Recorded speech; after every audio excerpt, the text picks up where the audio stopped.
Harry. Thank you for joining us today at Digitalk. Yeah, thanks so much for having me. You're going to be one of our keynote speakers at DCS this year.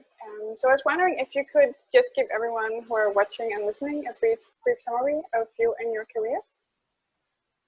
Sure. So I have been covering the shipping industry for various publications for about 17 years, starting in 2003 in Southern California, covering the ports of LA and Long Beach for a local newspaper, and the last 15 years for 2 trade publications. The last 2 years with the Journal of Commerce, covering technology since about 2012. So you've had a long career working with the shipping industry. Yeah, it's crazy to think back now, actually, how long it's been, going on 2 decades, because I definitely backed into the industry. I didn't mean to get into shipping, but once you start kind of uncovering the nature of global supply chains, it sort of kind of gets you, and you have a hard time doing anything else, because you realize how interconnected everything is. And it's a fun industry because of how international it is and all the different people and cultures you meet. That's been probably the best part of it. So you said it wasn't your intention to actually get into the shipping industry. Why did you?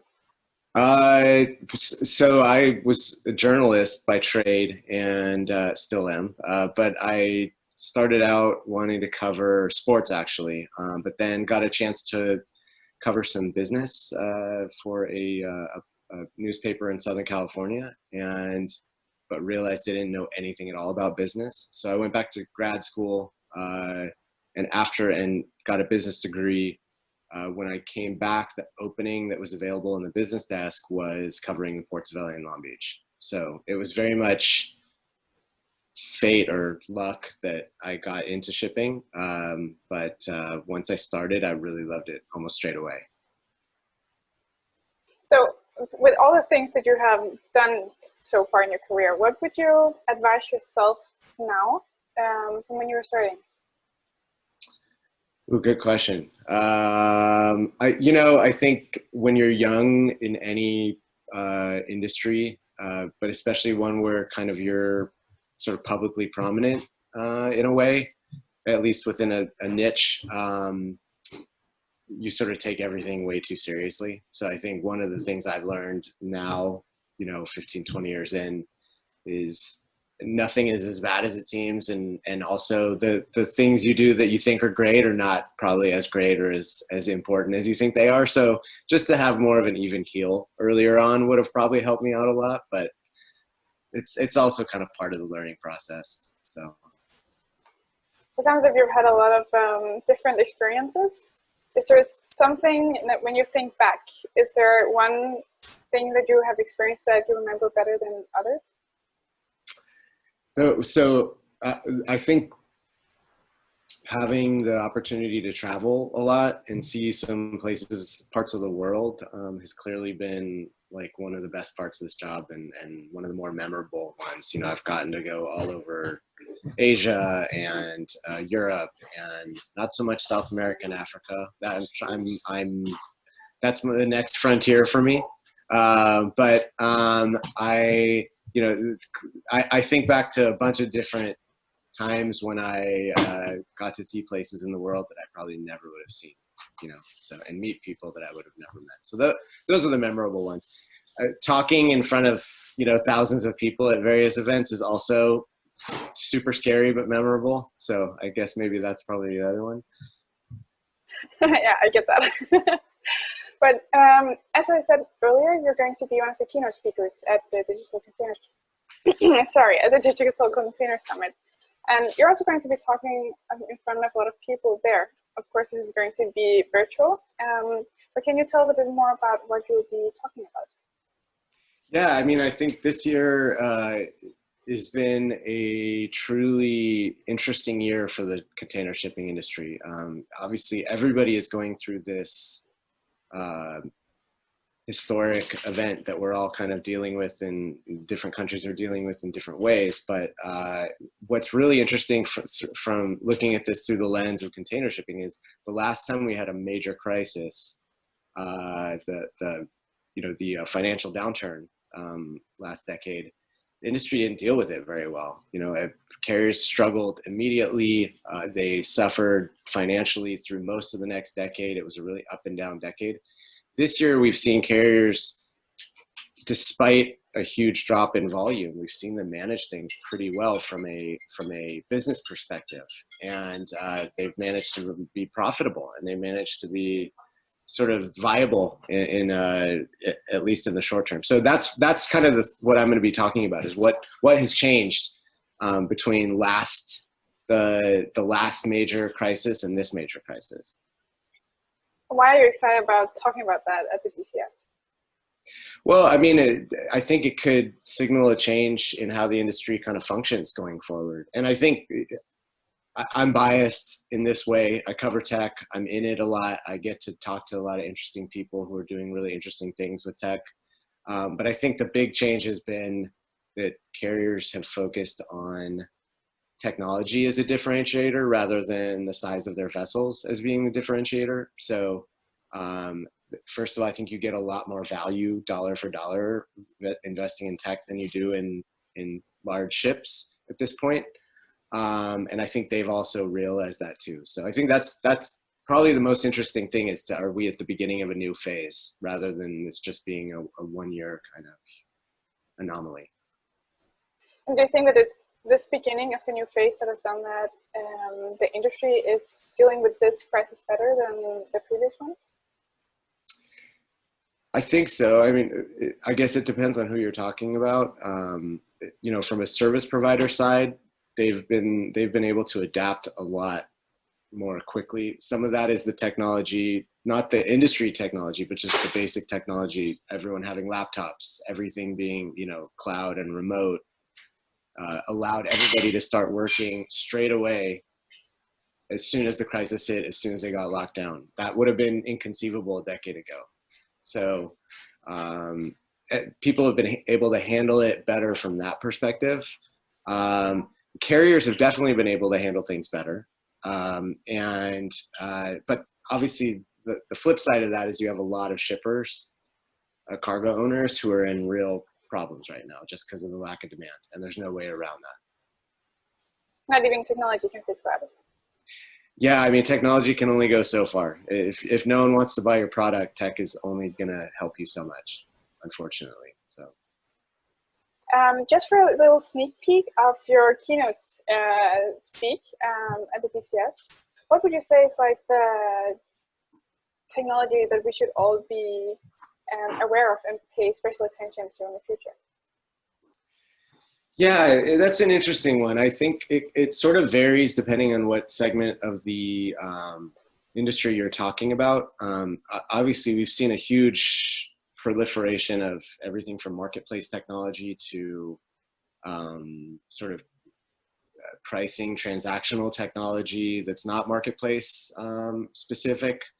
I've been really interested in those things, obviously, in terms of carriers and forwarders being able to price their product in a way that they never did before, or I should say quote their product in a way they never did before. But I actually think like a more fundamentally interesting thing that's happening is process automation. I think we're seeing that type of technology kind of touch every part of the industry, and it's just starting. And I think a few years from now, we'll have probably looked back at how far automation has come and thought it was kind of silly to have a lot of people doing data entry and really repetitive things like that. That's just not what we're best suited for. So I think process automation, people don't really understand it actually, unless you're sort of in programming, but it's not really important to understand it. It's more important to think about the outcomes than how the technology is built. So I think we'll just see a lot more kind of focus on that. But I definitely see automation, process automation, as being kind of this underlying trend that will be everywhere in a few years. Yeah, I was actually going to ask you if you could elaborate about what you actually mean when you say process optimization, because there are a lot of processes in the entire industry.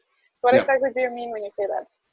Yeah, it's definitely not everything. I think we've spoken we've spoken with enough people who say that there's just certain things that are, a program is not going to replace a human being for, right? It's the shipments are too complex. There's too many aspects to moving goods across oceans to have it all be kind of like a one-click program.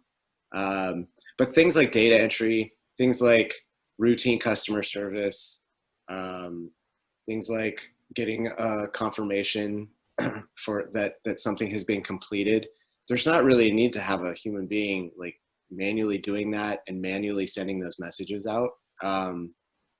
Those things are absolutely like perfect for a program to take care of. And we've seen that in consumer industries, we're already adapted to that. Like it's not unusual we go on a website and a bot asks us if we need any help, right? Like that doesn't even stop us for a second anymore.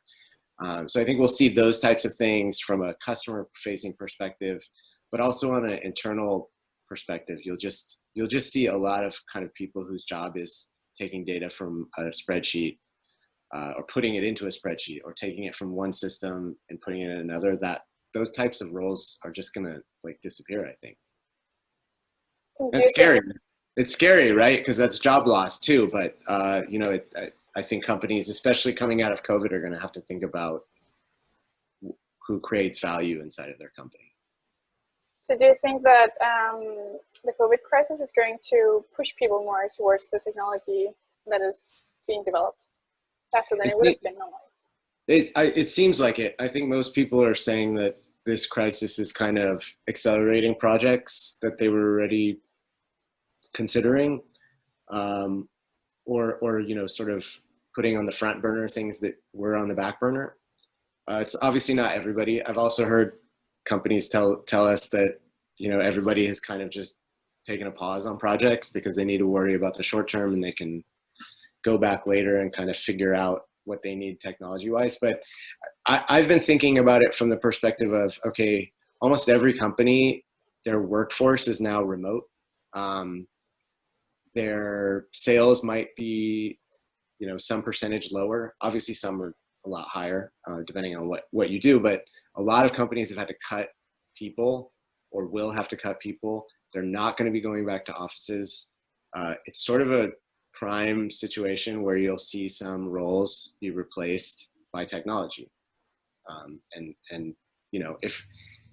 Again, it's scary to think about, but if you're not thinking about that, if you're in a role where you're kind of vulnerable to that, you need to be thinking about it. You can't have your eyes closed to it. So yeah, it sounds as if the industry is going to be changing. Definitely. Yeah.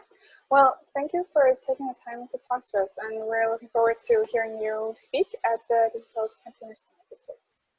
Yeah, I can't wait. I wish it was in person, but I'd be really excited to speak at the virtual version too. So yeah, thanks so much for inviting me. The Digital Container Summit is all about connecting. Our industry relies heavily on personal relationships in order to grow and sustain business. Networking has never been more important. So we're hosting an online event on September 3rd in order to connect all members of the global logistics community for a whole day of international networking. We are using an event platform which allows you to pre-organize your schedule for event day. So on July 15th, attendees are able to enter a networking platform and start custom building their schedule. We have an AI tool which shows you who your best match is based on mutual networking interests. So you can request meetings, chat with attendees, and then enjoy a seamless networking experience on event day. And in between your sessions, you can enjoy some awesome keynotes and workshops to which you can actually bookmark on your schedule in advance. And the event is open for 24 hours to accommodate everyone all over the world.